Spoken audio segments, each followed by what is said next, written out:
Good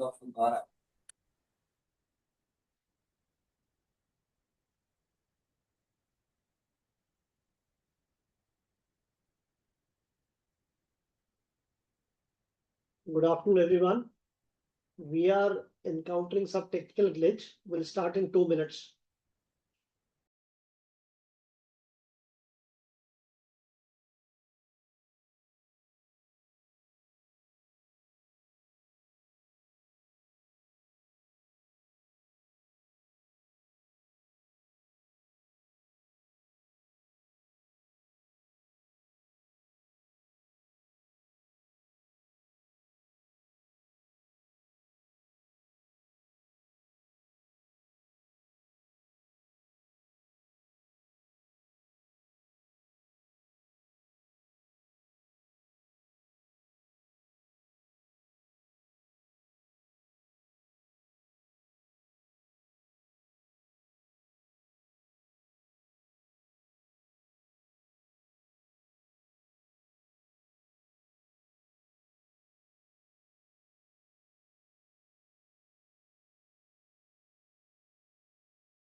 Seema ji, can you hear us?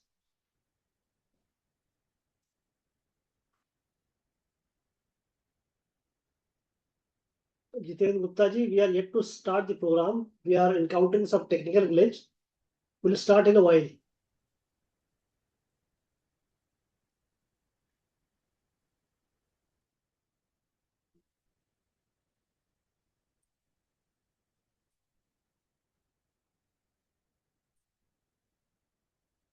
Good afternoon, sir. We can begin now. Good afternoon. Can you hear us? Yes, sir, I can hear you. But we can't see you. I have opened my video, but just a sec. Please check there.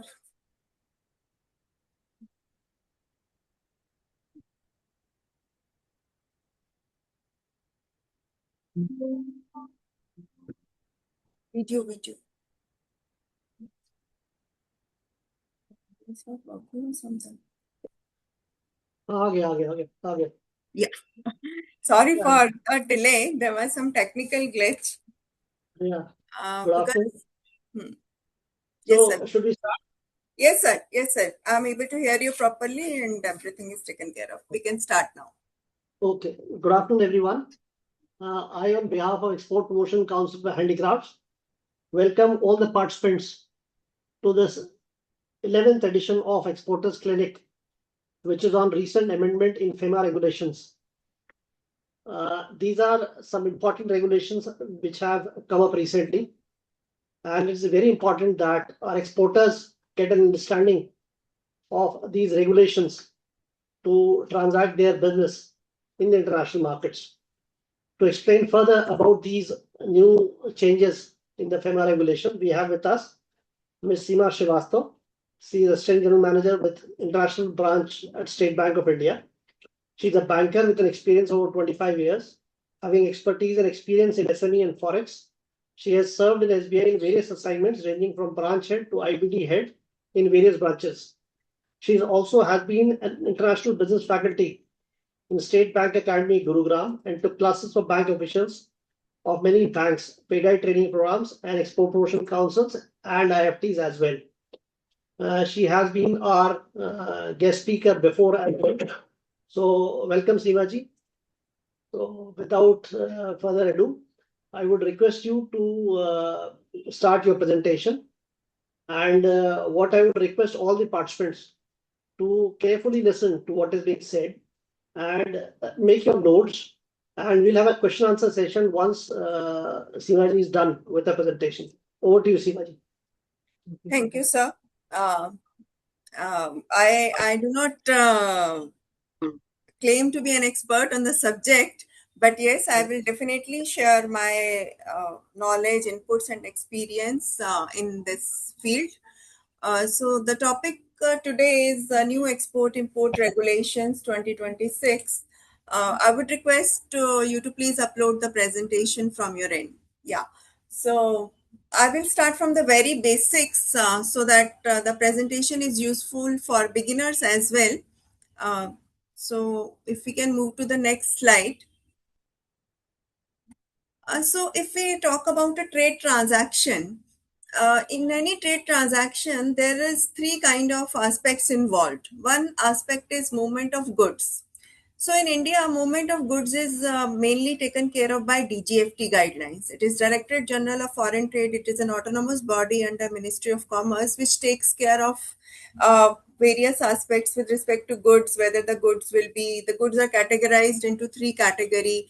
One is free, another is restricted, prohibited. So 95% of the goods are in free category, so they can be exported without any permissions required. And another is in restricted, where we will be needing export authorizations before we start transacting or trading in them. The another aspect with respect to goods is that whereas DGFT frames the policy guidelines, movement of goods is managed by the customs. So the main role of customs would be to value the goods for charging of custom duty, as well as ensuring that only authorized goods move in and out of the country. So that is about the movement of goods. Another aspect is documentation. So in a trade transaction, there are various agencies involved. It will be bankers, it will be authorized dealers, customs, and various other bodies are also involved. And not everyone has access to goods.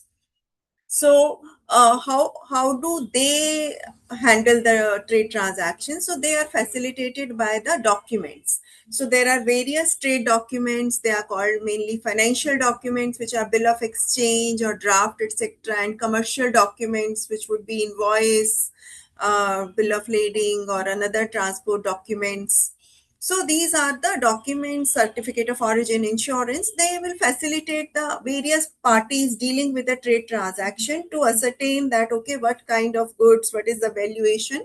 So accordingly, funding or payments are received based upon documents. Third aspect is movement of funds.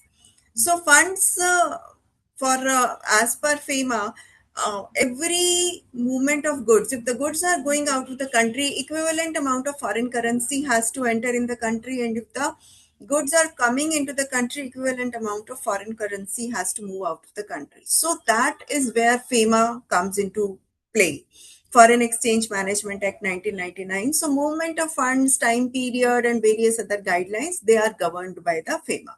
So these, as an exporter, one has to be aware of all these guidelines, all these parameters, and has to adhere to all these trade aspects with respect to a trade transaction.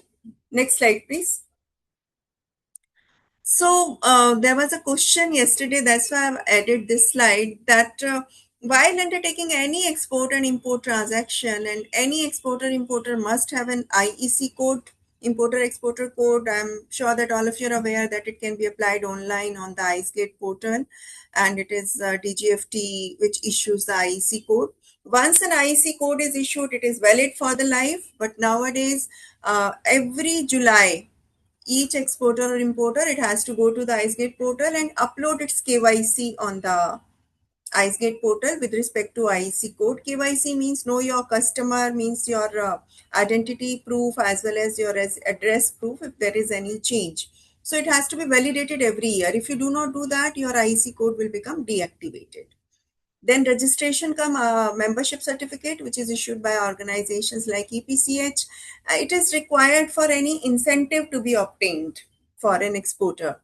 Then GST registration certificate, it is required for an exporter irrespective of whether its turnover is less than 20 lakhs rupees or more. And then status holder, if an exporter is status holder, then the certificate issued by DGFT, status holder exporter gets a number of benefits based upon that. So these are the basic requirements for an exporter. Next, please. Next slide, please.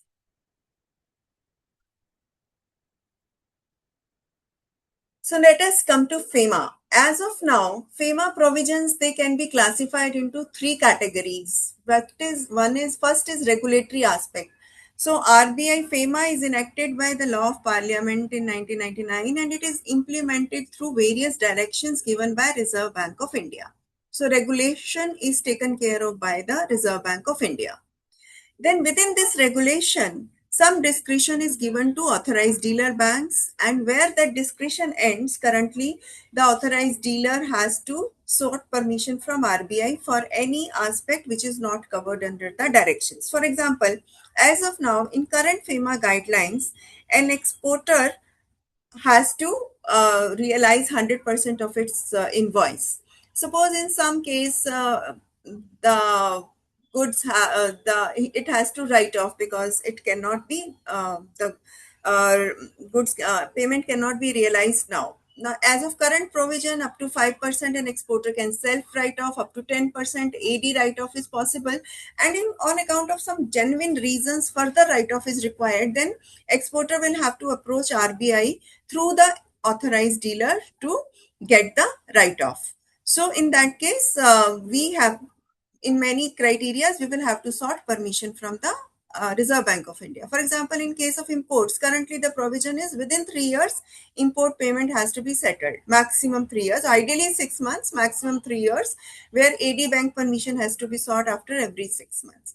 But after 3 years, if the payment has to be made, we have to go to RBI. So this is the current famous setup where RBI provides the regulations and RBI improves these regulations for uh, uh, give us directions to the authorized dealer banks. Within these directions, authorized dealers operate, and whenever there is any deviation, the permission is to be sought from RBI. As of now, FEMA mandates that every foreign trade transaction is backed by a contract. A contract is must for undertaking any foreign trade transaction. That is the first step. So, this is the current setup of FEMA. Next slide, please. So now comes the new export import regulation 2026, which is going to be effective from 1st October 2026. Why it is required? Because RBI feels that these FEMA regulations came into force on 1st July 2000. So it's almost 26 years since these regulations are in place. In 26 years, as an exporter, you must be knowing better that the environment outside has completely changed. So now it is no more like you send the goods and to the A, payment is coming from A for the full amount. It is not like that. There's a lot of competition. You are sending the goods and maybe payment is coming for the less amount. Sometimes instead of A, you have to forward it to B due to some other issues, and maybe you are receiving very less payment, and maybe sometimes you are sending it further, who is further finding buyers from you. So simple one-to-one transactions are not happening anymore. And then in this setup, FEMA, we have many prescriptive limits that if we have to write off, it is only up to 10%. Up to USD 1 million, more than USD 1 million. If we have to extend a shipping bill, we have to go to RBI. For example, similarly, in case of imports, if more than USD $200,000 advance payment is to be sent, then approvals are required. So RBI has decided that now the markets have matured in India. Now the exporters are well aware of exporter importers are well aware of the guidelines. Bankers have become seasoned. So they are now delegating their powers to the bankers, to the authorized dealers. Now, wherever in many cases when we used to go to RBI, all these powers are being delegated to authorized bankers who will be taking decisions based upon the board approved policy of each individual. All the authorized dealers have to formulate their policies separately for dealing with exporters, importers within the broader guideline which are given by the Reserve Bank of India in these draft guidelines. Next slide, please. So these guidelines, these aspects are covered. I have left out a few which were not relevant for this forum. So declaration of exports. Now in these guidelines, a single export declaration form for goods and services has been introduced. Earlier, there used to be no form for services. Services, no declaration was required. Only invoices were submitted by the exporter. But as per these new guidelines, a new EDF form has been given by the RBI, where all the goods, whether it is services exports, whether it is goods export, whether it is software exports, all of them will be covered in that single EDF. In case of goods, when the exporter is filing shipping bill as of the current procedure, this EDF will be generated. In case of services, it will be submitted to AD banker by the exporter within 30 days of export. And in case of this software, it can go to STPI. After STPI, this EDF will also has to be filled up. So this is a new change where a single EDF form is generated to be generated for all kind of exports. Another manner of receipt and payment, as of now, currently that guidelines are going to stay same, where the payment has to be routed through banking channel only, and up to USD 10,000 online channel is also permitted for exporters. Time period for realization of exports, as you are aware that earlier this time period was enhanced to 15 months, and in the new guidelines also the period of realization of exports has been enhanced to 15 months. But a few days back in the month of June only, RBI has come with revised instructions to make it 9 months again. So maybe we will see a few more guidelines by Reserve Bank of India before October, when these guidelines come into force. So for all practical purposes, let us assume that as of now, time period for realization of exports is 9 months only. And then reduction in the export realization. This is one area where it is going to be a bit more freedom as compared to current setup. Up to INR 10 lakh rupees, RBI has liberalized its guidelines that up to INR 10 lakhs, only on the basis of exporter declaration, we can close the shipping bills, or we can close both this bill of entries as well. Even beyond, more than that, there are guidelines that if the AD banker is satisfied with the reasons that why the export could not be realized for the full amount, if your AD is authorized dealer banker is satisfied, it can permit the reduction in export realization without going to RBI. Earlier, we used have to go to RBI in many of the cases for permitting less realization than the invoice value. Next is time period for making import payments.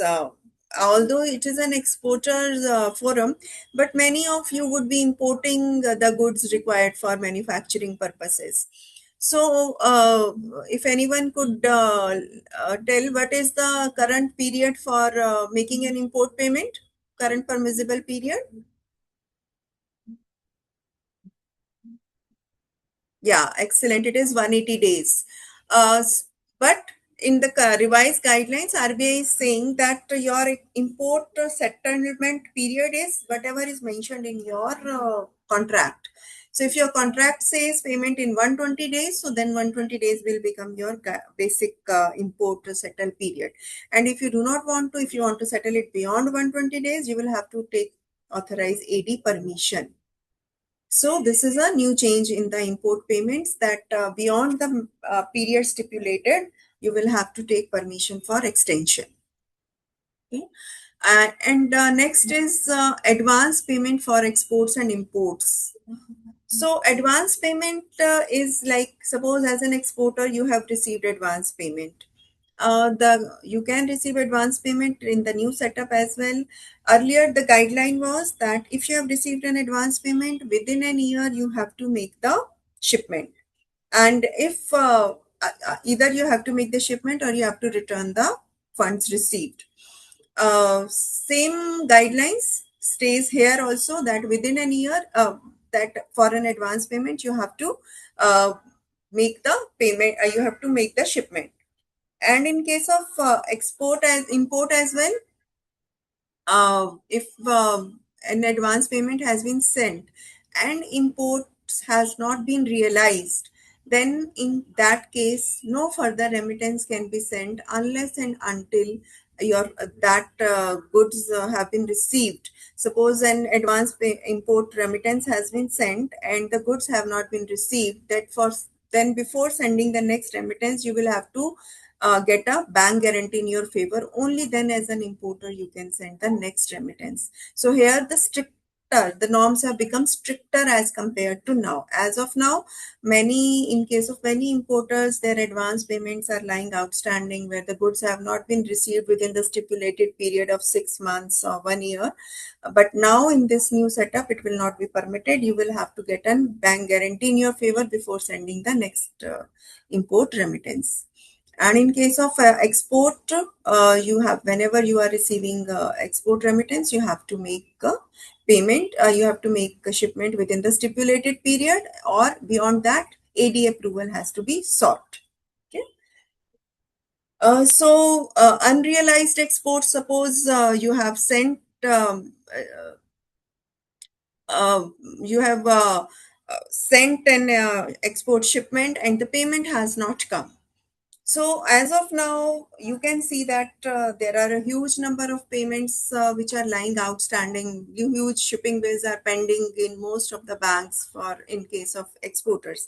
But now the guidelines are becoming stricter here as well, that if one export payment, if your shipping bill is not realized in time, then you will not be able to export without getting a letter of credit or a guarantee in your favor. That is one criteria. But another favor is this, that if the exports are not realized and as an exporter you are aware that uh, these exports cannot be realized, now we do not have to go to Reserve Bank of India. Authorized dealer has the power to enable you to write off these unrealized exports, to close the shipping base based upon your submission. So these are the changes which are there. Next slide, please. So one of the major reason for these changes are, I'm sure that, please backslide only, ETPMS, ITPMS, all of you are aware, export data processing and management system, and import data processing and management system. This has been introduced by RBI in 2014 and 2016 to, because as a country, our aim is we have to batch every movement of goods with the payment. So that was the aim. Earlier, this used to be done manually, that each export payment was matched by GR form. Manual times GR form used to be issued, or shipping bills, and each import was matched by bill of entry. But now in this, after 2014, EDPMS was introduced, 2016 IDPMS. So the aim is to auto match these transactions. So in EDPMS, IDPMS, Reserve Bank of India, exporters, importers, DGFT, and all the authorized dealer, bankers, all these are members. So there are 4 parameters in the EDPMS, IDPMS. Shipping bills, which are reported by Customs Department. When an exporter files a shipping bill, it moves to respective AD branch on the basis of code given by the exporter. Then whenever payments are received by authorized dealers, an inward remittance message is generated, which is flowed to ETPMS. This can be utilized by any authorized dealer, not only by the originating banker. Similarly, in case of IDPMS, for every outward remittance, an ORM is generated, which has to be matched by bill of entry, and for every import, a bill of entry is generated. So ideally, shipping bills has to be matched by IRMs and ORMs has to be matched by bill of entry. But practically what has happened, lot of entries are piled up at the bankers' ends. We have also observed in the recent meetings with the RBI that RBI is very, this thing ki why the payments which are shipping bills which are outstanding for 3-4 years, and that's why RBI came up with this norm of less than INR 10 lakhs to take care of this aspect, that at least up to INR 10 lakh, bankers should be able to close these 4 parameters on the basis of an undertaking submitted by the exporter or importer. Next slide, please.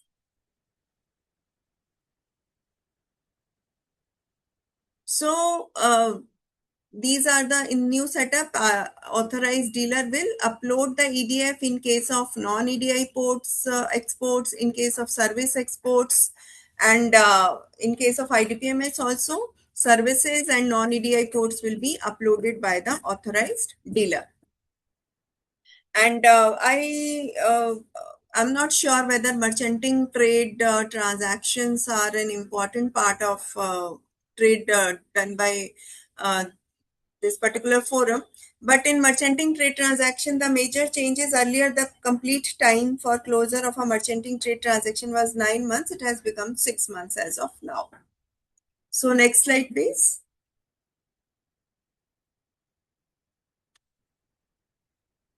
So in mark of lot of freedom is given to AD banker now that if a shipping bill can be marked off by an authorized dealer after ensuring that the export value has been realized.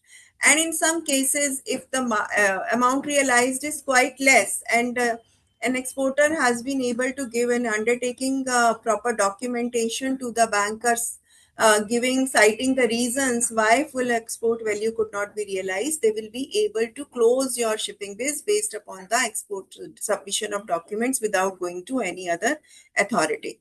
Similarly, in case of imports also, if uh, lesser amount of goods are imported, so all these cases they can be closed at the AD banker level only. So one big reason for all this is to take care of this huge pendency. As of now, I do not know of a single exporter where some shipping bills are not outstanding on behalf of that exporter. So, in these new guidelines, one main thing is if you have any shipping bill which is lying outstanding beyond 1 year, you will not be able to do any export without obtaining a letter of credit or bank guarantee in your favor. So, practically, it is a very difficult criteria. That is not possible. There will always be some delayed payments. So, how can you manage that?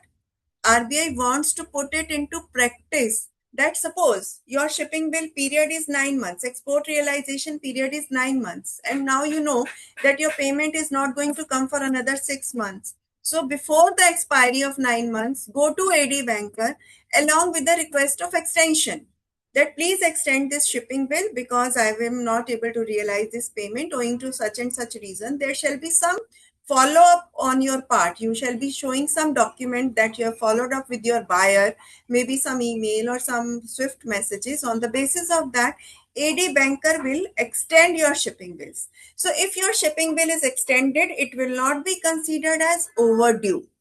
And this requirement of getting exports only on the basis of letter of credit comes only in case when your shipping bill is overdue.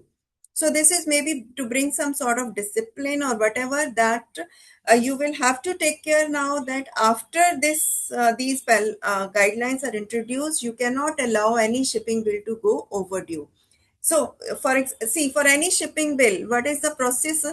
Either when you are doing an export, it shall be ideally realized on a due date. What will be a due date? For a site document, it will be 25 days.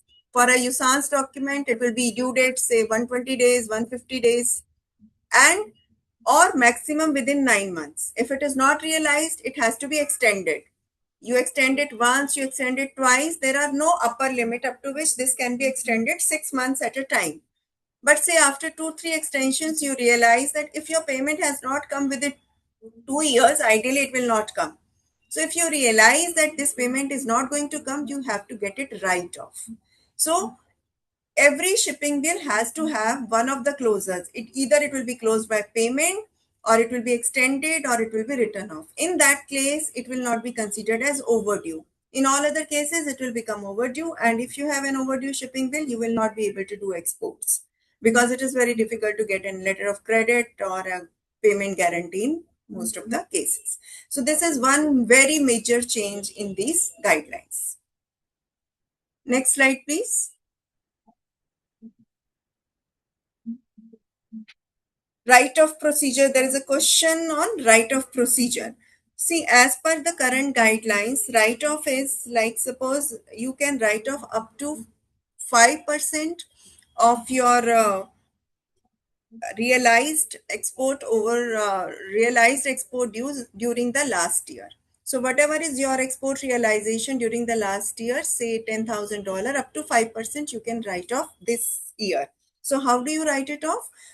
you take a chartered accountant certificate that whatever shipping bills you are writing off, they are not under any investigation by ED or any other agency. You have to give that certificate. Then you have to give a chartered accountant certificate that you have not received any incentives on these shipping bills. If you have received any kind of incentive, you have to return the incentive and submit the challan also to the banker that the incentive has been returned. So you will be requiring a CA certificate with respect to your export turnover last year, and that within 5% you can submit, give a CA certificate and application and undertaking that all the guidelines are fulfilled. And on the basis of that, AD banker will go to ADPMS, and in the remarks column, it will close your shipping bill under self write-off. Suppose the write-off amount is more than 5%, up to 10%, your AD can allow you write-off. Suppose uh, there are in few cases, for example, you have sent a shipment and your whole shipment has been destroyed or cancelled or damaged, and you have proper documentary proof, then beyond 10% also this write-off is permissible. So for that you will have to take AD approval, and on the basis of AD approval, even beyond your turnover criteria, it will be written off, and on the basis of that your shipping bill will be closed. Where the goods being the question is, could you please repeat it? There was a question in writing, I couldn't read it in full.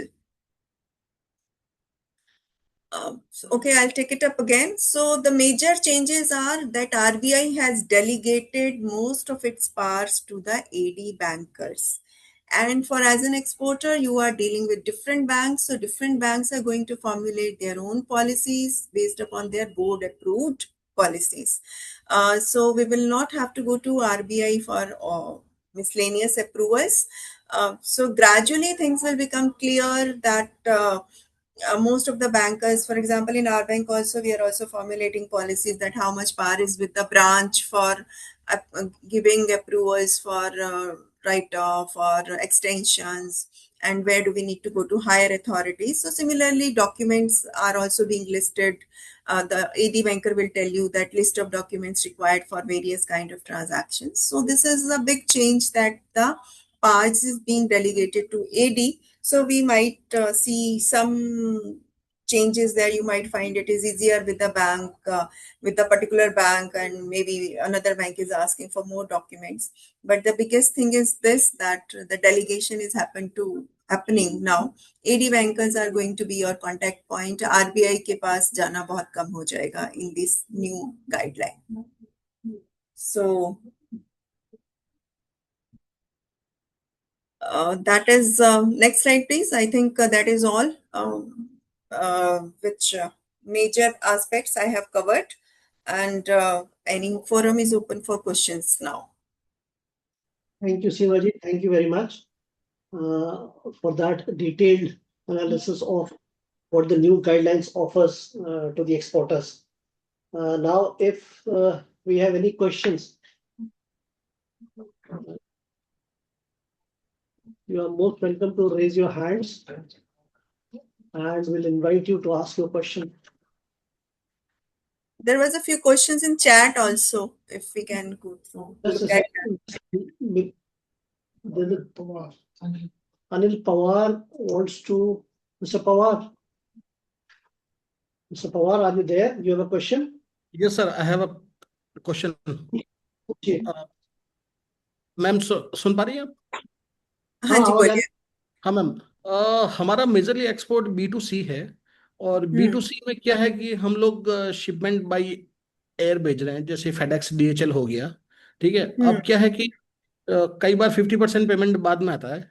ठीक है. तो कई बार और payment के mode भी बदल जाते हैं.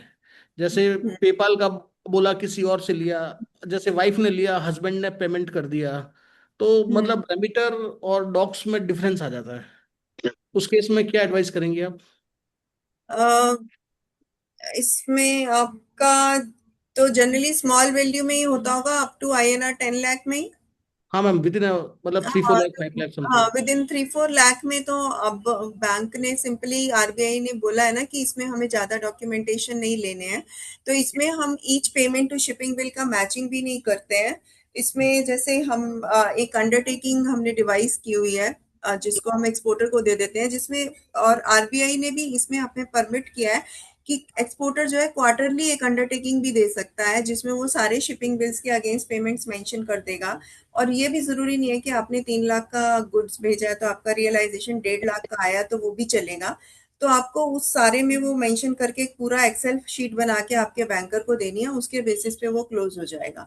तो इस सेगमेंट में अब आरबीआई ने काफी लिबरलाइज कर दिया। और आप तो क्योंकि B2C में कर रहे हैं तो स्मॉल वैल्यू में आता है, आपका ई कॉमर्स पार्ट में आएगा मेनली।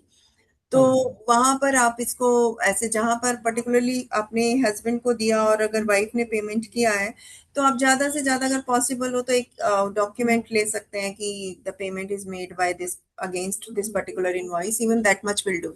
सेल्फ डिक्लेरेशन भी चल जाएगा और अगर वहां पे जहां से पेमेंट आया उनसे भी एक स्मॉल आप ईमेल भी मंगा सके तो दैट मच विल डू। और मैम जैसे जैसे पेमेंट मतलब हाफ ऑफ लिया, जैसे वन हम्म पेमेंट पेपाल से आ गया और वन पेमेंट किसी और अदर वे से आ गया। तो वो मैंने आपको बताया ना कि आपको अंडरटेकिंग जब देनी है तो हम लोग जैसे लेते हैं शिपिंग बिल का सारा डिटेल एक एक्सेल में डालते हैं और सामने पेमेंट डिटेल्स डालते हैं। तो जब आप पेमेंट डिटेल्स डाल रहे हैं अब उसमें क्या होता है कि अलग अलग FIRC जो बनती है वो एक सिंगल बन जाती है कंबाइंड अमाउंट की। ओके मैम, वन तो मोर क्वेश्चन। हम्म हाँ मैम, जैसे अब ज्यादातर कस्टमर क्या है कि नेट बैंकिंग से ट्रांसफर कर देते हैं। जैसे मैंने कोई पेमेंट दुबई से लिया और वो हम्म लोग क्या है, बैंक जाना प्रेफर नहीं करते, खुद की नेट बैंकिंग से डालते हैं। अब उनको बोलते हैं कि भाई आप P0102 डालो, ठीक है। हम्म अब वो हम्म। क्या करते हैं कि जब नेट बैंकिंग से करते हैं तो उसमें ऑप्शन नहीं आता है और वो 109 सर्विसेज में ले लेता है। तो अब सर आपको INR 10 लाख कोई प्रॉब्लम नहीं है, आपको सिर्फ ये डालना है कि आपके अकाउंट में क्रेडिट आ गया पैसा। तो हम्म आपको बस अमाउंट शो करना है, इंडिविजुअल FIRC नहीं बनेगी। ये हम्म ये सारा ई कॉमर्स को फैसिलिटेट करने के लिए ही ये अप टू INR 10 लाख की गाइडलाइंस आई है, क्योंकि इंडिया का जो अभी एक्सपोर्ट बढ़ रहा है मेजरली इसी सेगमेंट में बढ़ रहा है। और शिपिंग बिल्स का जो पेंडेंसी बढ़ रहा है, अगर मेरे पास 1000 शिपिंग बिल्स हैं तो 700 ई कॉमर्स वाले हैं, $5, $10, $15 वाले।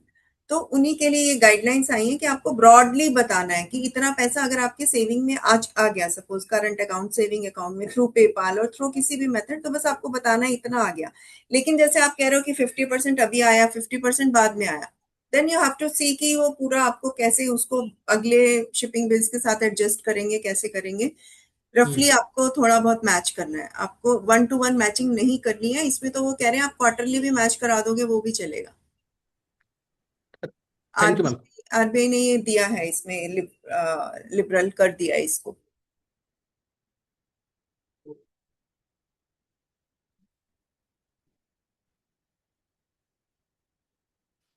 There Mr. Is Mahato, another question, I what would in about favor. Yes, sir. Yes, sir. Yes, sir. Sir, ma'am, my question is that so we are working with a buyer who's created a cluster of exporters in India. Okay. So now what he is expecting us, that he's saying he will make the payment to one of the exporters, and from that the payment can the payment be routed to me? That is my question. Provided that the shipping bill it will be under my name. the shipping bill is in your name and see this is will be a different kind of third party transaction when you are receiving payment in rupee from a uh, person in India. Correct, correct, correct. So my buyer is saying I will make the payment to him, he will make the payment to you. So like that. But the shipping bill will, I am the exporter. In if you can make in shipping bill you can put the name of that exporter as well. If you can declare it, then it will be acceptable. Okay, so we can have two names in the Yeah, shipping bill. That should be all right, yeah. right? Okay, okay. Thank you, sir. Thank you. Thank you. There is question one. What about more than 10 lakh shipping bill value when payment received from third party? See, the third party guidelines as of now is whenever you are making an export to a third party, you can declare it in the invoice, you can declare it in the shipping bill, it can be notified party in the bill of lading, or you can have a tripartite. So if you have any of these 4 documents, then this third party payment is acceptable, or any other document where you can prove that why the payment has come from a party other than the consignee. So then it is acceptable. We have Mr. Sanjay Agrawal. Sanjay ji. अपना question पूछिए Sanjay Agarwal. Can you hear me? हाँ या पूछिए question Yeah, पूछिए. sir, I have a question, madam, regarding this ROSTL and drawback. We have a payment pending with the European buyer, and whether we have to return the duty drawback and ROSTL, because there is a Ministry of Textile notification on 31st March, and the clause 3 saying that the duty credit scrip under ROSTL scheme shall be issued without insisting on realization of export proceeds. Is there any realization on this duty drawback?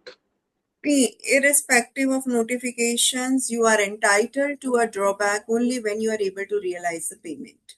Okay. If the payment is not realized, ideally drawback should be returned. It is a part Okay. of the payment received. Yeah. Okay. So we have received some advance, and for the remaining amount, I have to return the ROSTL, right?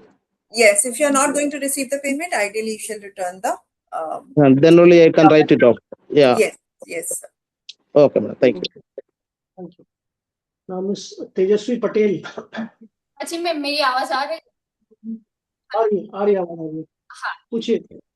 मेरा question ये है कि मैं exporter हूँ तो मैं मेरा weekly transaction रहता है इटसी से वीकली जो सेलिंग हुई होती है वो पेयोनियर में वो लोग ट्रांसफर करते हैं तो कई कई बार ऐसा भी होता है कि इतना ज्यादा एड रन हो जाता है कि per day 100 USD ad run हो जाती है तो वो जो सेलिंग हुई होती है वो अमाउंट से ज्यादा एड रन होती है तो मतलब अमाउंट ही अकाउंट में आती नहीं है तो उस सिचुएशन में क्या करना चाहिए शिपिंग बिल कैसे क्लोज कर रहा हूँ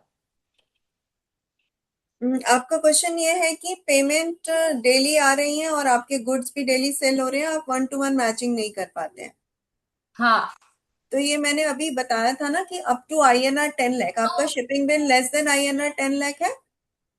आप वीकली करते हो तो वीक के एंड पर एक एक्सेल शीट बनाओ और अपने बैंक को दे दो. शिपिंग बिल का डिटेल होगा, इनवर्ड रेमिटेंसेस का डिटेल होगा, जितना पेमेंट आपके अकाउंट में आया है वो रफली मैच करना चाहिए एक दूसरे के साथ.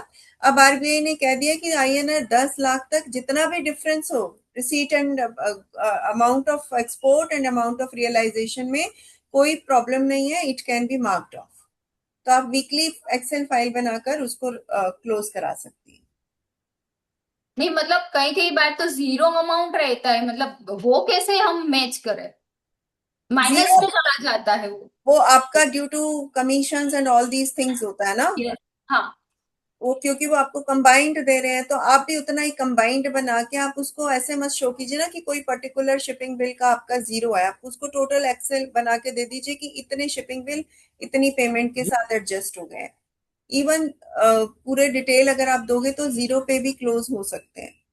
ओके ओके थैंक उन्होंने भी वीकली समरी बनाई एचसी वाले ने अभिषेक गौतम. तो उसके इसमें हो सकता है अभिषेक गौतम जी अपना क्वेश्चन पूछिए. हाँ सर नमस्कार आवाज आ रही है हाँ आवाज आ रही है. पूछिए.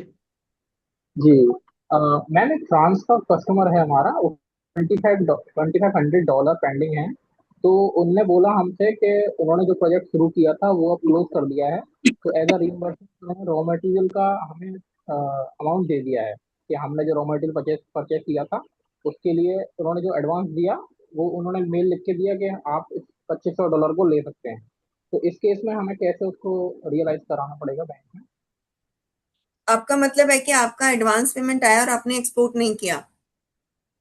मैम हाँ मतलब पहले प्रोजेक्ट उसने कस्टमर ने शुरू किया फिर बाद में उनको ठीक नहीं लगा तो उन्होंने बोला कि आप इसको एज अ रॉ मटेरियल का रीइंबर्समेंट रख लीजिए आपने हमारा प्रोजेक्ट शुरू किया था रॉ मटेरियल खरीदा था तो आप उसके अगेंस्ट में रख लीजिए ऐसा उन्होंने मेल किया.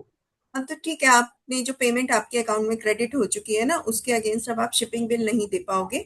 आपके पास जो कस्टमर का कम्युनिकेशन है उसी का एक एप्लीकेशन दीजिए. साथ में वो कम्युनिकेशन अटैच कीजिए कि we have already purchase the raw material and started working on the project but the project got cancelled in between but as per our tie up we have been allowed to keep this amount because you have already spent it so please close this shipping bill on the basis of our request.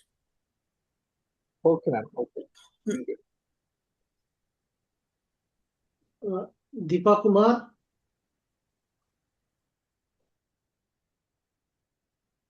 Hello, पूछिए, अपना question पूछिए। Hello, can you hear me? सुनाई दे रहा है आपको? Hello. पूछिए। हाँ, मेरी आवाज आ रही है ना? आ हेलो। रही है, आ रही है, पूछिए पूछिए, हाँ आप पूछिए। मैडम, मैं हम्म एक मेरा सेपरेट थोड़ा डिस्कशन से थोड़ा क्वेश्चन है। मैं एक हम्म मतलब फेमा कंसल्टेंट हूँ। अभी हम्म आपने बताया कि नया फेमा आ रहा है। लास्ट टाइम हमारा अहमदाबाद में जो मीट हुआ था आरबीआई में, तो वही एक डिस्कशन हुआ था कि हम्म इनवॉइस रिडक्शन का पार्ट है ये नया जो अक्टूबर से आ रहा है, उसमें से उन लोगों ने वो गाइडलाइन हटा दी है। अभी यूनिफॉर्मिटी की बात कही है कि फेडाई ने कि आप लोग एक साथ आइए और हम एक इनवॉइस रिडक्शन या फिर जो रिडक्शन है उस पर हम बात करें। अभी कोई बैंक है वो 10% रिडक्शन अलाउ करेगी, कोई बैंक 20% डिस्काउंट अलाउ करेगी। तो इसमें अगर एक्सपोर्टर है उसका मल्टीपल बैंकिंग नहीं है, तो वो फिर तो प्रॉब्लम आएगा कि कोई बैंक 10% अलाउ कर रही है, कोई बैंक 25% अलाउ कर रही है रिडक्शन। वो मतलब उसमें अगर आपका कुछ विचार है तो बताइए, क्योंकि हमारा डिस्कशन यही पे स्टॉप हो गया था लास्ट टाइम जब मीटिंग हुआ था। देखिए, जितनी मुझे जानकारी है उसमें ये था कि आल्दो पहले सारे बैंक्स यही चाह रहे थे कि फिडाई एक कॉमन इंस्ट्रक्शंस के साथ आ जाए, but as per my knowledge कि वो आरबीआई ने डिस्करेज किया। तो करेक्ट। आरबीआई हैज सेड कि सारे बैंक्स जो है अपनी अपनी वो लेकर आए, बट एसओपी। जो being a public sector banker या बैंकर, मैं जो आपको बता सकती हूँ ना, जो हमारा आज पुराना फेमा डायरेक्शन है ना वही रहने वाला है। बस जो अप्रूवल है वो आरबीआई की बजाय बैंकर्स के पास आ जाएगा। अभी कोई ज्यादा चेंज में जाएंगे नहीं लोग, अभी मोस्टली वही रहेंगे। हाँ, रिडक्शन जो है वो उसमें आप सही कह रहे हैं कि ये सबसे कंट्रोवर्शियल एस्पेक्ट होता है, लेकिन मुझे लगता है कि अप टू 25% तक तो जाएगा ही, जो मुझे हाँ लगता है। हाँ, बट मैं यस, यू आर समझ गया। राइट कि इट मे बी डिफरेंट, क्योंकि अभी सारे banks they are cautiously developing this policy. Correct.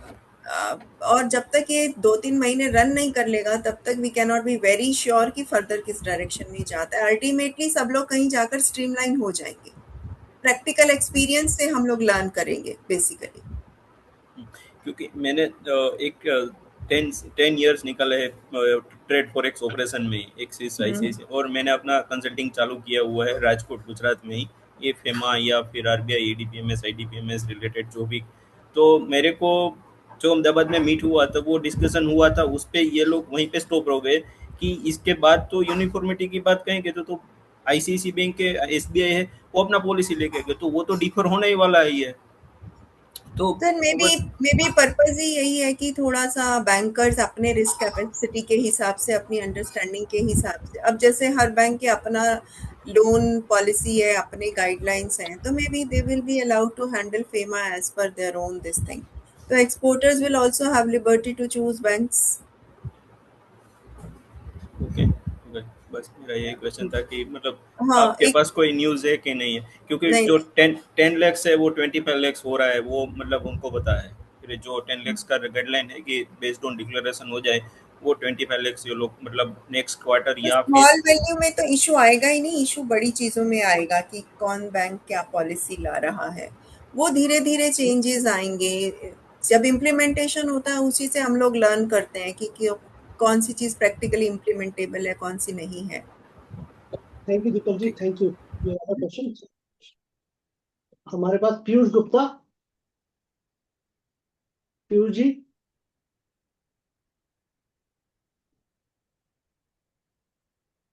आपका क्वेश्चन पूछिए। और सिमरजीत कौर, आप में से कोई भी अपना प्रश्न पूछिए।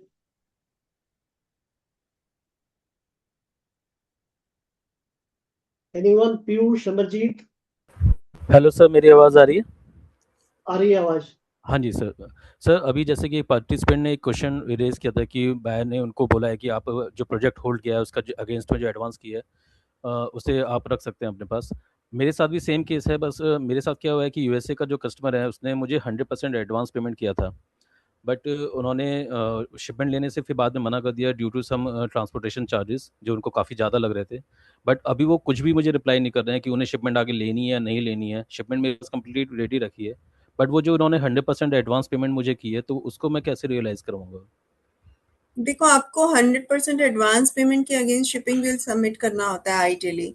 इस केस जी। में आप शिपिंग बिल नहीं सबमिट कर पा रहे क्योंकि एक्सपोर्टर जो है वो आपको रिस्पॉन्स नहीं कर रहा है। तो आप इसमें उनको ईमेल का कॉपी बैंक को दिखा दीजिए, उनको एक फाइनल ईमेल भेज दीजिए कि अगर आप मैंने नहीं सुना तो I will be appropriating this payment will be appropriated and no further export will happen against it। और Okay. अगर वहां से कुछ रिस्पांस नहीं आता है तो उसी के बेसिस पे आप अपने बैंकर को रिक्वेस्ट कर सकते हैं। Okay, ये हो मैम। सकता है कि आरबीआई में फॉरवर्ड करना पड़े एज पर, अगर अमाउंट ज्यादा है तो मैम 800 समथिंग के आसपास अमाउंट है यूएस डॉलर में। $800 का बैंकर ही कर देगा आपको permit. Okay ma'am, thank you so much ma'am. Thank you. Simarjeet. Good afternoon sir, good afternoon ma'am. मेरा क्वेश्चन ये था कि हमारा एक बीओई है जो कि उसमें एडी कोड गलत फाइल हो गया। अब वो एक्सेप्ट कैसे हो गया मुझे नहीं पता। सीएचए ने फाइल किया, वो एक्सेप्ट हो गया, लेकिन उसकी पेमेंट के अगेंस्ट हम उस बीओई को सेटल नहीं कर पा रहे हैं और बैंक से कह रहे हैं कि आप कस्टम से ठीक कराओ, लेकिन कस्टम वाले कह रहे हैं कि अभी हम कर नहीं सकते। तो हम उसको कैसे सेटल कर सकते हैं? मैम ये चीज जो है ना, ये कस्टम्स के एंड पे ही ठीक हो सकती है, जो एडी कोड जो चेंज होता है ना, और कस्टम्स के एंड पे जो ठीक होना होता है उसमें बहुत मुश्किल रहता है।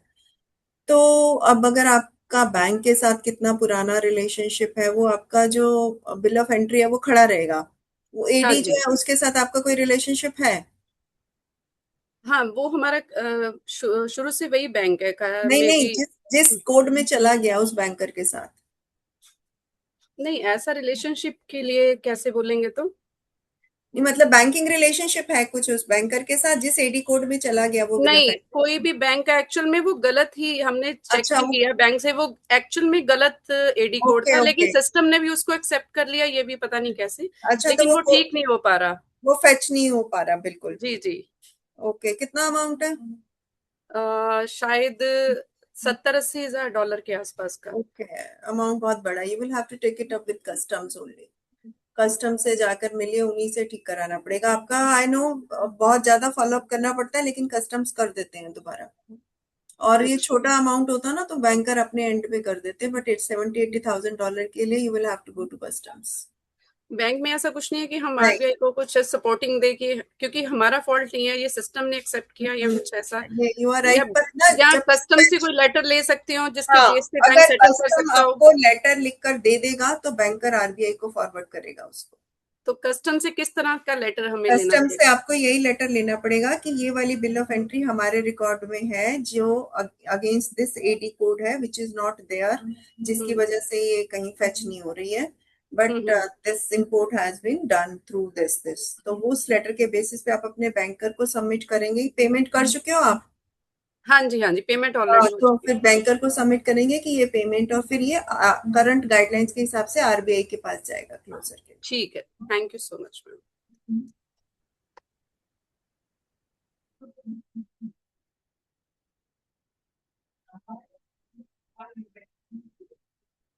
Sir, you are inaudible. Rajesh sir? Amit Jain. We have one last question from Mr. Amit Jain. पूछिए, अपना क्वेश्चन पूछिए। Good afternoon, ma'am. Good Ma'am, afternoon. last year we have imported a machine from Germany around 36,000 euro, and advance payment we have already make a 30,000. 3,000 is also we make a payment, and some installation problem and other problems. So 3,000 rupees we have not payment. Make the payment. Now it is the arrangement that we will not pay, and we are in under the mutual discussion with the party. So in that case, how we settle to the bank? What document we require from the client side to submit and close the bill of entry? You just require us confirmation from the overseas party that they will not be asking for any other payment, and this import is of $66,000 is settled against the final payment of $63,000. No further payment needs to be made. So on the basis of that confirmation, you can give an application to your banker for the closure of bill of entry. Yeah, because it is a matter of only 3,000 euro, ma'am. So Yeah, it I can be don't. done. That It can can be done. Permissible, no, ma'am. Okay. Yes, permissible. Thank you. Thank you.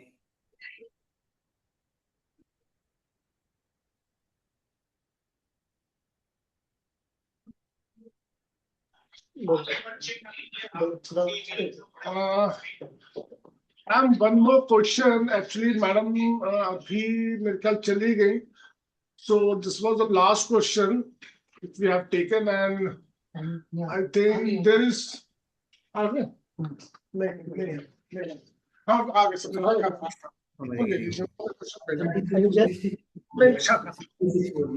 मैंने इसलिए कहा यार ये क्या बोल थोड़ा सा वो पूछिए अपना उनका तो हो गया विशाखा जी अपना क्वेश्चन पूछिए Hello, ma'am. I export original Indian heritage people leaf paintings to international galleries on consignment basis, and my annual turnover is below 20 lakh. And as advised by my CA, I am not liable for GST registration, but ICE Gate portal does not allow to proceed without entering GST number. So what will be the correct procedure for small artists like me for handicraft exports in this situation? Ma'am, as per my information, for export purposes, GST registration is required irrespective of the turnover. Whether it is less than 20 lakhs or more than 20 lakhs, for an exporter, GST registration is must. Because as an exporter, you are not liable to pay taxes in any case, but GST registration is must. I remember you are the one who has sent the mail. Yes, yes. And your other question was that you are sending the Paintings to another paintings gallery. to galleries, and Yes. sometimes they shift from one gallery to another. Yes. See, it will be sort of a third party payment if one gallery is sending to another, and you can get some written communication from them that the payment painting is shifted to another gallery because it could not be sold here. So that and that gallery gives a confirmation, yes, that we have sold this payment, this particular painting. So some written communication can help you in transfer if it is from one gallery to another. Yes. And your another question was about prize money. See, Yeah. export has nothing to do with the prize money. Prize money is a separate this thing. If Yeah. you are receiving any prize against any painting, it will not be considered an export. Okay. It will be a separate remittance, which will be an inward remittance from you, part of taxation. You will have to take care of that. Otherwise, prize is not considered a part of an export. Yeah. So I can get those money in current account or saving account. That is also. See, that depends. If you have got prize in your individual name, you can get it into your saving also. Or if you want to treat it as a business, you can take it in your current account. Okay. Yeah. Okay, ma'am. Thank you. Yeah. Sir, you are muted. Ms. Tejasvi Patel, you can ask your last question. Yes ma'am, मैंने वो chat box में question लिखा है, please मुझे answer दीजिए ma'am. पढ़ दीजिए उसे, क्या है आप पढ़ दीजिए क्या. To close it. You are saying that value 640 USD. My question: do bank have authority to close it at their end, or RBI have to take the charge? नहीं, मैं वो क्वेश्चन नहीं, मेरा क्वेश्चन ये है कि FIRC में जो मेंशन किया हुआ है नाम, और जो मैं शिपिंग बिल में मतलब क्लाइंट का नाम मेंशन कर दी हूँ, दोनों सेम नहीं है. तो फिर SBI ने मना किया कि सेम चाहिए हमें. तो वो तो मेरे हाथ में है नहीं, तो वो कैसे कर सकते हैं? नहीं, तो आपने जब पेमेंट किसी को एक्सपोर्ट एक पार्टी को किया, पेमेंट दूसरी पार्टी से आया, तो आपको कुछ एस्टेब्लिश करने के लिए देना होगा ना कि Y A paid on behalf of B. तो कुछ ए और बी का क्या कनेक्शन है, कोई भी डिक्लेरेशन में दे देती हूँ, तो उसे एक्सेप्ट नहीं किया. क्या दिया था आपने? थर्ड पार्टी का वो फॉर्मेट दिया था बैंक ने, तो मैंने वो फिल करके दिया था, बट बैंक से वापस से मेल आया कि नेक्स्ट टाइम हमें शिपिंग बिल में ही वो चाहिए, दोनों एक ही नाम से चाहिए. FIRC में जो नाम मेंशन किया हुआ है और शिपिंग बिल का, दोनों का नाम. नहीं, वो आपको ये कह रहे होंगे कि शिपिंग बिल में डिक्लेरेशन चाहिए। देखिए, you can talk to the bank that declaration in shipping bill, invoice, bill of lading किसी पर भी चलता है या ट्राइपार्टाइट एग्रीमेंट भी चलता है। कोई भी डॉक्यूमेंट हो, किसी भी एक डॉक्यूमेंट में तीनों पार्टी का नाम हो तो चल जाता है। आप उनको तीनों में से, चारों में से कोई भी एक डॉक्यूमेंट दोगे तो चल जाएगा। बट FIRC तो थर्ड पार्टी डिक्लेयर वो FIRC तो नाम बैंक, तो ई-कॉमर्स का मतलब मेंशन करते हैं वो लोग। नहीं, FIRC बैंक इशू करता है। FIRC तो बैंक उसी के नाम से इशू करेगा जिसके नाम से पेमेंट आएगी। हाँ, उस FIRC को उस पर्टिकुलर शिपिंग बिल में जिसमें किसी और का नाम है उसके साथ लिंक करने के लिए कोई डॉक्यूमेंट चाहिए होता है टू इंश्योर कि ये सेम है। तो उसके लिए वो कहते हैं या तो शिपिंग बिल में डिक्लेरेशन हो, या इनवॉइस में थर्ड पार्टी का नाम हो, या बिल ऑफ लेडिंग में थर्ड पार्टी का नाम, कहीं पर भी होगा दोनों का नाम तो चल जाएगा। अच्छा, okay okay, thank you. Welcome.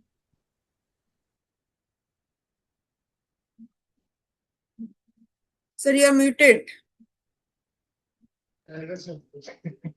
I think time हो गया। सीमा जी, एक लास्ट क्वेश्चन ले लें। कोई रजनीश बहन है, we take this last question, इसके बाद नहीं कोई। हाँ, ठीक है रजनीश सर। बहन रेज किया है, this is it. Rajneesh ji, आप अपना लास्ट क्वेश्चन पूछे। Now we are past 1 hour. Rajneesh ji, अपना क्वेश्चन पूछिए फटाफट।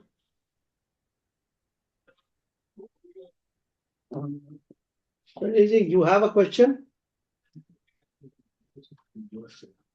आप म्यूट है। Yes, पूछिए all right. Question. I have unmuted myself now. पूछिए, नाउ गो अहेड। हाँ जी। Ma'am, my question is, we are banking with SBI, but SBI is not handling any payments from Russia.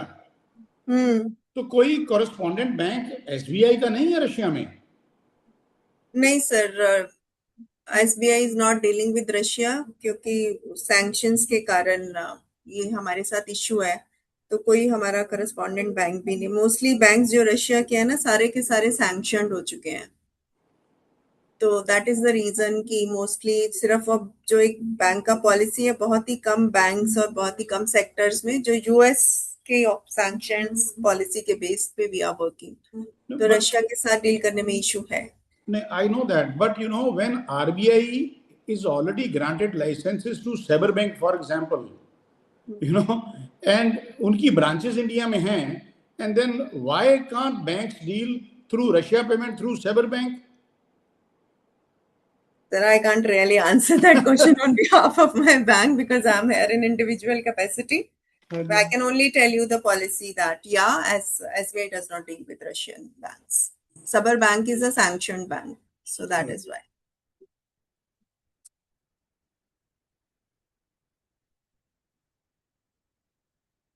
Sir, you are muted.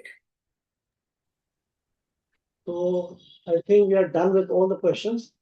So thank you so very much. If you have any other question, कोई भी आपको प्रश्न रह गया हो, तो एक chat box में ईमेल आईडी डाला है। कौन सा डाला? exportersclinic@epcl.com। वो आपने देख लिया होगा शायद। तो उसमें आप अपने प्रश्न भेज दीजिए and we'll share it with Seema ji so that उनका भी resolution हो जाए। So I hope we have been able to clear through this discussion some of the doubts, some of the issues, some of the challenges which this new RBI Master Circular may raise, or solve some of the problems for our exporters. My takeaway from this is government is very keen to promote cross-border e-commerce trade, and that 10 lakh, within 10 lakh export transactions, there is no problem as such. The documentation has been minimized. Seema ji, am I right? Yes, sir. Yes, sir. So that has been done by the government. So you can very well export through that e-commerce route. So thank you, Seema ji. Thank you very much for this discussion. It was so enlightening. Our exporters may have gained some knowledge through this, and we hope to be in touch with you, and we'll come back to you if you have any queries. I have shared email ID. Those emails will come to us. We'll share that with you as well. So thank you, Seemaji. Thank you so very much. And I would also like to thank the lot of participants, around 100 who have joined us. So thank you once again. This concludes our exporters clinic. Keep looking for our emails. We'll come back with next session, probably in next 15-20 days. Thank you once again. Thank you. Thank you, sir. Thank you.